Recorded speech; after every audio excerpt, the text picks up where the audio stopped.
बिस्मिल्लाह अर्रहमान अर्रहीम। अस्सलामु अलैकुम वरहमतुल्लाहि वबरकातुह।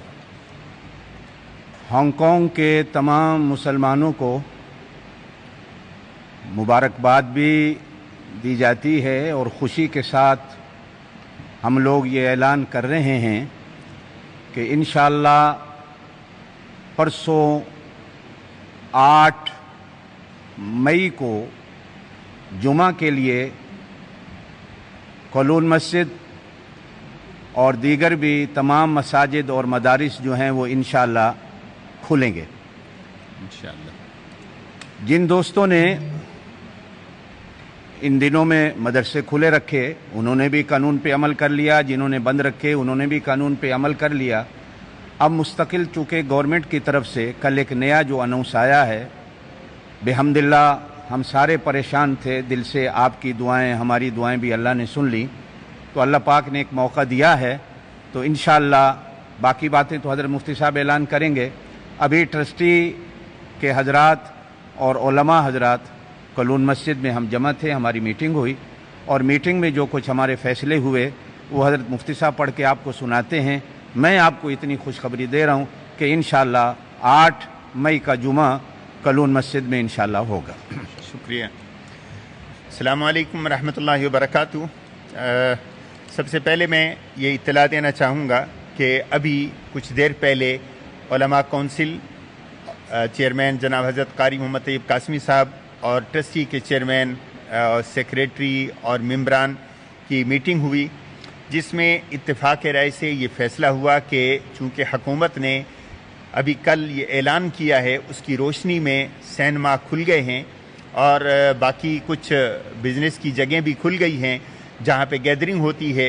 तो उस तनाजुर के अंदर हमने हुकूमत की हिदायत की रोशनी में कुछ मसाजिद बल्कि सारी मसाजिद को किसी हद तक खोलने का फ़ैसला किया है। और वो चंद शराइत हैं, क्योंकि हुकूमती हिदायत को मद्देनज़र रखते हुए और कोरोना वायरस के हालात को सामने रखते हुए ये स्टेप लिया गया है। अल्हम्दुलिल्लाह हांगकांग के अंदर पिछले कई दिनों से कोई नया केस सामने नहीं आया। इस लिहाज से ये हम सब के लिए खुशी की ये बात है। अब जैसे हज़रत कारी साहब ने फरमाया कि जुमा से हम जुमा की नमाज मस्जिदों में मदरसों में शुरू करने लगे हैं, लेकिन कुछ शराइत हैं और वो क्या हैं वो मैं आपके सामने अर्ज़ कर देता हूँ। जो इत्तेफाक राय से ये तय पाया है कि जुमा से सारी मस्जिदें मुख्तसर वक्त के लिए खुलेंगी और वो वक्त है आध घंटे का, यानी हर नमाज के लिए मस्जिद खुलेगी आध घंटे के लिए। नमाज के वक्त से 15 मिनट पहले और नमाज के 10 मिनट के बाद, नमाज की अदायगी के 10 मिनट बाद बंद हो जाया करेगी।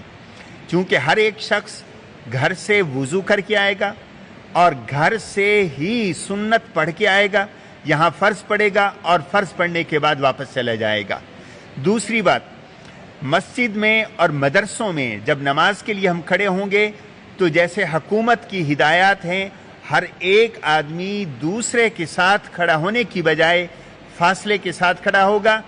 मस्जिदों में मार्क कर दिए गई हैं जगह कि एक आदमी खड़ा होगा, फिर फासला होगा, फिर दूसरा खड़ा होगा, फिर फासला होगा, फिर तीसरा खड़ा होगा। इस तरीके से हम मस्जिदों में नमाज अदा करेंगे। तीसरी बात, मस्जिद में आते वक्त हर एक शख्स मास्क के साथ आएगा। मस्जिद के दरवाज़ों पर सैनिटाइज़र हैं, सैनिटाइज़र यूज़ करेगा, टेम्परेचर चेक होगा और फिर मस्जिद के अंदर वो आएगा। चौथी बात, वुज़ू घर से करके आएगा, ये पहले मैं अर्ज़ कर चुका हूँ। खाने की पीने की कोई भी चीज़ मस्जिद में ले आने की ममानियत होगी। इफ्तारी के लिए आएँ, घर से इफ्तारी करके आएँ, दुकान से ऑफिस से इफ्तारी करके मस्जिद में आएँ, नमाज़ पढ़ें। चुनाचे इफ्तारी के वक्त में मस्जिद खुलेगी, लेकिन इफ्तारी के बाद।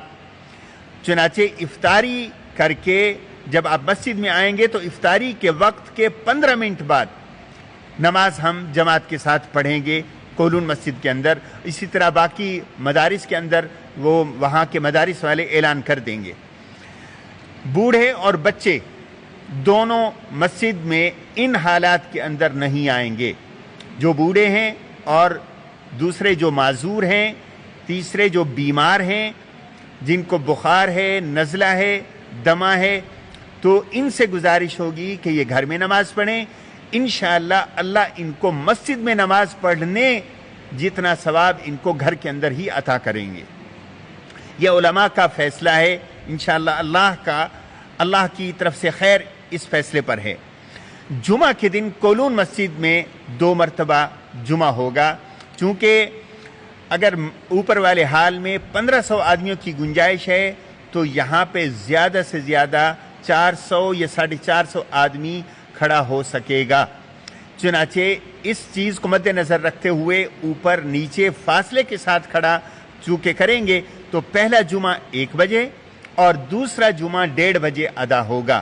تو آپ 1 سے پہلے تشریف لے آئیں یا 1:20 تک آپ مسجد میں تشریف لے آئیں، جو بھی آپ کو سہولت ہو جس وقت میں نماز جمعہ کی ادائیگی کے لیے۔ تو پہلا جمعہ 1 بجے ہوگا، انشاءاللہ میں پڑھاؤں گا۔ تو یہ مختصر فیصلے ہیں جس پر سب کا اتفاق ہے، اور اللہ سے دعا ہے کہ اللہ اور نماز تراویح کا بھی میں عرض کروں کہ نماز تراویح بھی ہوگی، لیکن اسی طرح نماز تراویح کے لیے کوئی ہم 1.25 گھنٹے کے لیے مسجد کو کھولیں گے۔ 8:30 بجے کولون مسجد میں عشاء کی نماز ہوگی۔ عشاء کی نماز کے فوراً بعد بغیر کسی وقفے کے تراویح ہم شروع کر دیں گے، اور تراویح کے فوراً بعد ہم سب مسجد سے چلے جائیں گے اور مسجد کو بند کر دیا جائے گا۔ السلام علیکم ورحمۃ اللہ وبرکاتہ۔